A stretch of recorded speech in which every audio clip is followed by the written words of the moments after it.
The first time I heard about ghosts in a war zone, I laughed it off. It was during one of those rare quiet moments in Baghdad, when the gunfire seemed like a distant memory, and we were all huddled together, swapping stories. The talk of the paranormal seemed like just another way to pass the time, a distraction from the real threats that lurked outside the wire. But as the days turned into weeks, and the weeks into months, I started to notice a pattern. The stories were coming from soldiers I trusted, men and women who had seen the worst of combat and didn't scare easily. Yet here they were, talking about things that couldn't be explained by anything in our training manuals. The Baghdad Mall was our base of operations, a 4-story shopping center that had once been the pride of the city, now a ghostly shell of its former self. The walls were pockmarked with bullet holes, and the floors were stained with the remnants of battles long past. There was a heaviness in the air, a feeling that this place had seen too much, and that it carried the weight of all those who had suffered within its walls. From the moment we set up camp inside, there was an unspoken understanding that this place was different. It wasn't just the usual nerves that came with being in a war zone. It was something else, something that made the hair on the back of your neck stand up, even when everything around you was quiet. The first night I felt it, really felt it, was during a routine patrol through the mall. It was around 3 a.m, the witching hour, as some of the guys called it. The only light came from our flashlights and the eerie green glow of our night vision gear. The air was thick with tension, the kind that makes you hyper-aware of every little sound. That's when I heard it, a faint whisper, so soft that I almost convinced myself I hadn't heard anything at all. But then it came again, a little louder this time, like someone calling out from the shadows. I swung my light around, but there was nothing there, just the empty hallway stretching out into darkness. As the nights went on, the whispers became more frequent, and they weren't the only things we started noticing. Shadows moved where there shouldn't have been any. Figures darted across our peripheral vision only to disappear when we turned to face them. We were all on edge, but no one wanted to be the first to admit it. We were soldiers, trained to deal with threats we could see and fight. How were we supposed to handle something that we couldn't even explain? It wasn't long before the other guys started talking about their own experiences. The sergeant, a tough-as-nails veteran who'd seen more than his fair share of combat, was the first to break the silence. He'd been patrolling the mall's second floor when he saw a little girl standing at the end of the hallway. She was dressed in what looked like traditional Iraqi clothing, her hair long and dark, her face turned away from him. At first, he thought she was real, maybe a local who had somehow gotten into the building. He called out to her, but she didn't respond. When he started walking towards her, she turned and ran, her bare feet making no sound on the cold concrete. The sergeant gave chase, but when he reached the spot where she had turned a corner, he found himself in a dead-end room. No exits, no windows, and no sign of the girl. He searched the room, but it was empty, just like every other room in that cursed building. That was the first time I saw real fear in his eyes, the kind that comes when you're faced with something you can't fight or understand. He didn't talk much after that, but the story spread quickly through the ranks, and it wasn't long before others started sharing their own encounters. The more we talked, the more we realized that these weren't isolated incidents. Nearly everyone had a story. Some were as subtle as a cold breeze on the back of your neck, others as terrifying as seeing a figure standing over your bed in the middle of the night. We tried to make sense of it, but there were no answers, just more questions. Why was this happening now? Why here? The only thing we knew for sure was that the mall wasn't just a building. It was something more, something alive with the memories of all the pain and suffering that had taken place within its walls. As the nights dragged on, the mall's atmosphere became even more oppressive. The sounds we heard, the things we saw, none of it made any sense, but it was all too real to ignore. The fear started to seep into our bones, a constant companion that never left, no matter how hard we tried to push it away. We began to dread the approach of nightfall, knowing that as soon as the sun dipped below the horizon, the whispers would start again, and the shadows would begin their dance. It was around this time that I started having trouble sleeping. Every time I closed my eyes, I saw the faces of those shadows, those figures that haunted them all. They were always just out of reach, their features blurred and indistinct, but their presence was unmistakable. The fear followed me even into my dreams, turning every moment of rest into a battle to keep the darkness at bay. The realization that something was seriously wrong came one night when I was on watch. I was alone, standing in one of the mall's empty corridors, when I heard footsteps behind me. I turned, expecting to see one of the other guys, but there was no one there. Just the same cold, empty hallway that had become all too familiar. I stood there, frozen, listening to the sound of those footsteps getting closer and closer, until they were right behind me. And then, just as suddenly as they had started, they stopped. I didn't move for what felt like an eternity, my heart pounding in my chest, my breath caught in my throat. When I finally mustered the courage to turn around, there was nothing. Just the darkness and the echo of those phantom footsteps. That was when I knew, without a doubt, that we weren't alone in that mall. Something was there with us, something that didn't belong to our world. And it was getting bolder, more daring, as if it was feeding off our fear. By the end of that first month in the Baghdad Mall, we were all changed. The fear had taken root in each of us, growing stronger with every passing night. We didn't talk about it much. What could we say that hadn't already been said? But we all felt it, that oppressive weight, that sense of being watched by something we couldn't see. The mall had become more than just a base. It was a prison, and we were its captives, bound by fear and haunted by the whispers in the dark. The first time Ethan Cole told me about the demon child, I thought he was just trying to mess with me. We all knew Ethan as the kind of guy who thrived on practical jokes, especially when it came to scaring the new guys.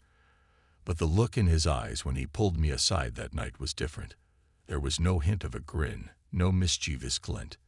Instead, there was something else, something I wasn't used to seeing in Ethan. Genuine fear. It was near the doghouse, a place none of us liked going to after dark. The doghouse had been a notorious site for IED manufacturing before we took it over, and there was something about the place that just didn't sit right. It was as if the ground itself was steeped in the blood and suffering of those who had died there, a place where the horrors of war had left an indelible mark. Ethan had been on night patrol when he saw it, a small figure, barely more than a shadow, standing just outside the perimeter of the camp. At first, he thought it was a child, maybe a local kid who had wandered too close to the base. But as he got closer, he realized there was something terribly wrong. The figure's face was twisted, almost grotesque, with features that didn't belong on a human child. Its eyes glowed faintly in the darkness, a sickly yellow light that made his skin crawl. And then there was the aura, a strange, unearthly glow that surrounded the figure, pulsing in time with Ethan's own heartbeat. Ethan said he froze, unable to move or even breathe, as the figure just stood there, watching him. He was trained to react, to assess threats and neutralize them. But this was different. This wasn't something he could fight with a gun or a knife. It was something else entirely, something beyond his comprehension. The figure didn't move, didn't make a sound, but the fear it instilled in Ethan was enough to leave him paralyzed. After what felt like an eternity, the figure finally vanished, disappearing into the night like it had never been there at all. But Ethan knew what he had seen, and the fear stayed with him long after the encounter was over. He started having nightmares, vivid and terrifying, where the demon child would appear at the foot of his bed, its twisted face staring down at him with those glowing yellow eyes. The dreams were so real that he would wake up in a cold sweat, his heart racing, convinced that the figure was still there, lurking just out of sight. As Ethan recounted his story, I couldn't help but feel a shiver run down my spine. This wasn't the Ethan I knew, the guy who laughed in the face of danger, who made jokes even in the middle of a firefight. This was someone who had been shaken to his core, who had seen something that defied explanation. And the worst part was, I believed him. I had seen enough myself to know that there were things out there, things that didn't make sense, things that couldn't be explained away by logic or reason. After Ethan's encounter, the rest of us started paying more attention to the stories that were circulating among the soldiers. It became clear that what Ethan had seen wasn't an isolated incident. Others had seen the demon child too, or something like it. Twisted figures with glowing eyes that appeared in the darkness, only to vanish when approached. The fear spread quickly, infecting even the most hardened soldiers, and soon no one wanted to go near the doghouse after dark. The fear wasn't just about what we had seen. It was about what we couldn't see, the unknown threats that lurked in the shadows. We were trained to deal with physical danger, to face down enemies and come out on top. But this was different. This was a threat we couldn't fight, something that existed outside the realm of our experience. It was as if the very air around us had changed, thickening with a sense of dread that grew stronger with each passing night. For me, the fear manifested in a growing sense of unease, a constant feeling that I was being watched. I started seeing shadows where there shouldn't have been any, hearing whispers in the dead of night that made my skin prickle. Every creak of the floor, every rustle of fabric became a potential sign of something lurking just out of sight. I tried to push the fear aside, to focus on my duties, but it was always there, a gnawing sensation in the pit of my stomach that I couldn't shake. The internal struggle was the hardest part. On the surface, I was still the same soldier, still doing my job, still trying to keep it together. But inside, I was starting to crack. The fear was wearing me down, chipping away at my resolve, making me question everything I thought I knew. I started doubting myself, doubting my sanity. What if it was all in my head? What if the stress of the war was finally getting to me? But then I would remember Ethan's eyes, the way his voice trembled when he talked about the demon child, and I knew that it wasn't just me. This was real, and it was happening to all of us. As the nights dragged on, the fear began to affect our performance. We were making mistakes, small ones at first, but mistakes nonetheless. Our reactions were slower, our focus divided between the enemy we could see and the one we couldn't. It was a dangerous way to operate in a place where one wrong move could mean the difference between life and death. But how could we fight an enemy we didn't understand? An enemy that didn't play by the rules of the physical world. The external conflict was just as intense. We were soldiers, and we had a job to do. But the fear was making it harder and harder to stay sharp. We had to stay vigilant, to protect ourselves and each other. But how could we do that when we didn't even know what we were up against? The tension in the camp was palpable, a constant undercurrent of anxiety that permeated everything we did. We were on edge, and it was only a matter of time before something snapped. Looking back, I realized that those nights near the doghouse were a turning point. The fear that had started as a whisper was now a full-blown roar, drowning out everything else. We were no longer just fighting a war against an enemy we could see. We were fighting a war against the unknown, against the darkness that seemed to close in around us a little more each night. And it was a war we were losing. As Ethan's nightmares continued, so did mine. The demon child, or whatever it was, became a constant presence in our thoughts, a reminder that there were forces at work that we couldn't control or understand. The fear was no longer just an emotion. It was a living, breathing thing, feeding off our doubts and insecurities, growing stronger with each passing day. We were trapped, caught between the horrors of war and the terror of the unknown. And there was no escape. By the end of that second month, the camp had changed. We had changed. The fear had taken root, deep and unyielding, and it wasn't going anywhere. We were no longer just soldiers. We were prisoners, bound by our own minds, haunted by the things we couldn't see but knew were there. The demon child was just the beginning, a harbinger of the darkness that was yet to come. And deep down, we all knew it. I'll never forget the night the medic saw the winged creature. We were on Route Red Wings, a road notorious for its danger, especially after dark. It was a moonless night, the kind where the darkness seems to swallow everything whole, and the only light came from our convoy's headlights, cutting through the blackness in thin, weak beams. The air was heavy, thick with the smell of dust and diesel, and there was an unspoken tension among us, a sense that something was about to go very wrong. The medic, a woman we all knew as tough and unflinching, was driving the lead vehicle. She was one of those people you could count on when things went south. Steady hands, clear head. That night, though, something changed in her.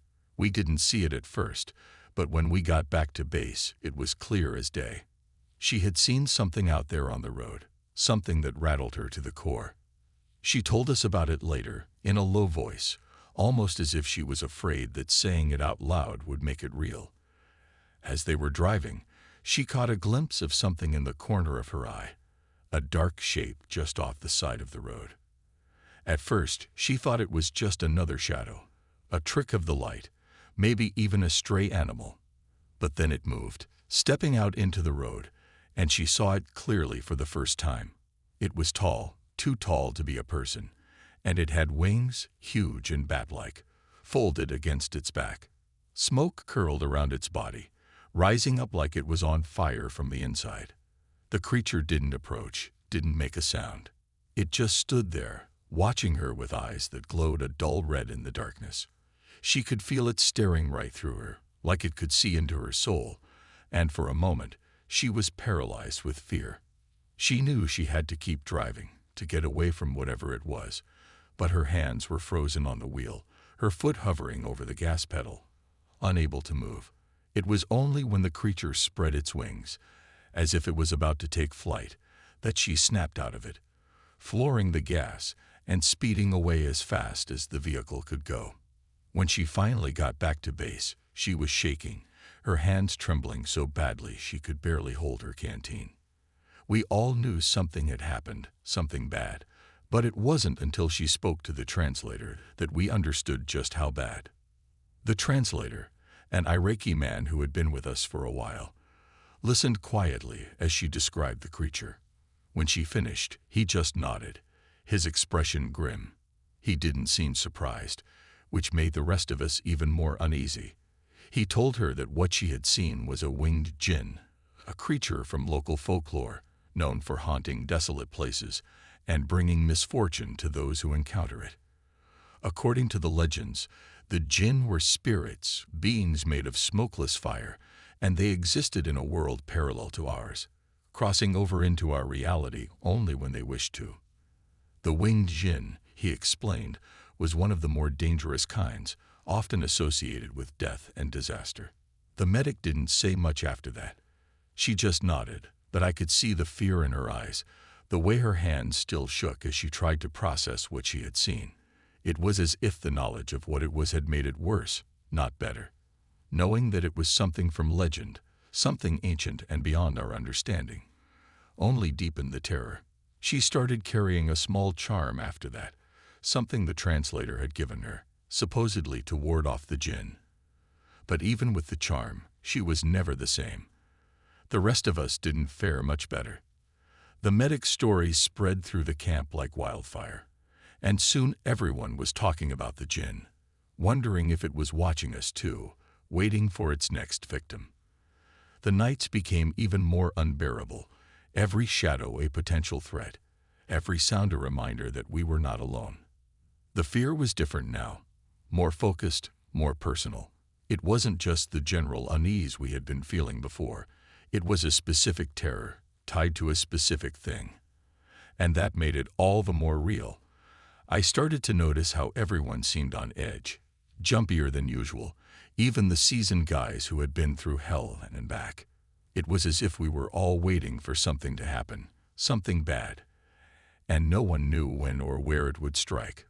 The darkness seemed thicker, the nights longer, and the air hung heavy with a sense of impending doom. The witching hour, once just a time of vague unease, now felt like a countdown, a ticking clock leading us closer to whatever fate the jinn had in store for us. I couldn't shake the feeling that we were being watched, that the jinn was out there, lurking just beyond the edge of the light, waiting for the right moment to strike. It wasn't just paranoia. It was a certainty, a bone-deep knowledge that we were in the presence of something far older and more powerful than ourselves. The translator's stories didn't help either. He spoke of other soldiers who had encountered the jinn, how some had gone mad. Others had disappeared without a trace. Each tale added another layer to our fear, until it felt like we were all carrying the weight of it on our shoulders. Even now, thinking back on it, I can still feel that fear, that overwhelming sense of dread that hung over us like a dark cloud. We had faced death before, in all its brutal forms, but this was different. This was something beyond death, something that reached into the deepest parts of our minds and twisted them, making us question everything we knew, everything we believed. It was a war of a different kind, a psychological battle that we were not prepared for, and it was taking its toll on all of us. The medic wasn't the only one who felt it. We all did. It was there in the way we spoke in hushed tones, in the way we avoided certain places, certain times of the night. It was in the way we looked over our shoulders, expecting to see that dark shape with its glowing red eyes, even when we knew it wasn't there. The jinn had become a part of our lives, a part of the war we were fighting, and there was no escaping it. As the days turned into weeks, the fear became almost unbearable. We all knew that something had to give, that we couldn't go on like this forever. The tension was palpable, a living thing that grew stronger with each passing night, feeding off our fear, our uncertainty. We were soldiers, trained to face any threat, but this was something else, something we had no idea how to fight. And as the darkness closed in around us, we could only wait, powerless, for whatever was coming next. The night Ethan Cole faced the demon child again, I knew something was different. We were out on a routine patrol near the doghouse, the place where the darkness seemed to cling a little heavier, where the air was thick with the stench of burnt earth and fear. The doghouse was always unsettling, but that night, the tension was suffocating, pressing down on us like a weight that none of us could shake. The wind was still, and the only sounds were our footsteps and the occasional crackle of our radios, which seemed to grow louder in the eerie silence. Ethan had been quiet all day, more so than usual. He wasn't the same since his first encounter with the child. His eyes always seemed distant, like he was watching something the rest of us couldn't see. I had a bad feeling, a knot in my stomach that only tightened as the night wore on. We moved cautiously, our senses on high alert, every shadow a potential threat, every sound an omen. But it was Ethan who was most on edge, his head snapping towards every flicker of movement, his hand gripping his weapon so tightly that his knuckles turned white. Then it happened. We were rounding a corner when Ethan froze, his body rigid, his breath caught in his throat. I followed his gaze, and there it was, standing just a few yards away. The demon child, the same twisted figure he had described to me all those nights ago. It was clearer this time, more defined in the pale light cast by our night vision. The child's face was grotesque, its features contorted into an expression that was both terrifying and pitiful. Its eyes, those sickly yellow orbs, locked onto Ethan's, as if it had been waiting for him all along. For a moment, everything stood still. The world around us faded into the background, and all that existed was Ethan and the child. I could see the fear in Ethan's eyes, the way his entire body trembled with the effort of holding back the instinct to fire. But this time, the fear was different. It wasn't just the terror of the unknown. It was a deeper fear, a fear of what might happen if he didn't act. The tension in the air was electric, the kind that prickles your skin and makes your heart pound in your chest. Ethan raised his weapon, his hands shaking as he took aim at the child. I wanted to tell him to stop, to wait, to think, but the words caught in my throat. I could see the conflict raging in his eyes. He was torn between what he knew was right and the overwhelming urge to end whatever nightmare had been haunting him. His finger hovered over the trigger, and for a split second, I thought he might actually pull it. But then, just as suddenly as it had appeared, the child vanished, dissolving into the darkness like smoke in the wind. Ethan collapsed to his knees, his weapon clattering to the ground beside him. He was shaking, his breath coming in ragged gasps, as if he had just run a marathon. I rushed to his side, but there was little I could do. The damage had already been done. Whatever strength he had left had been drained away in that single moment, and all that was left was a shell of the man I had known. He looked up at me, his eyes hollow, the fear still etched deeply into his features. "It's never going to end," he whispered, his voice barely audible over the pounding of my own heart. "It's never going to let me go." We got him back to base, but Ethan was never the same after that. He spent most of his time alone, staring off into space, his mind trapped in some dark place that none of us could reach. The nightmares became more frequent, more intense, and it wasn't long before he stopped sleeping altogether. The medic tried to help, gave him something to calm his nerves, but it didn't make a difference. Whatever he had seen, whatever he had faced, had taken a part of him that he could never get back.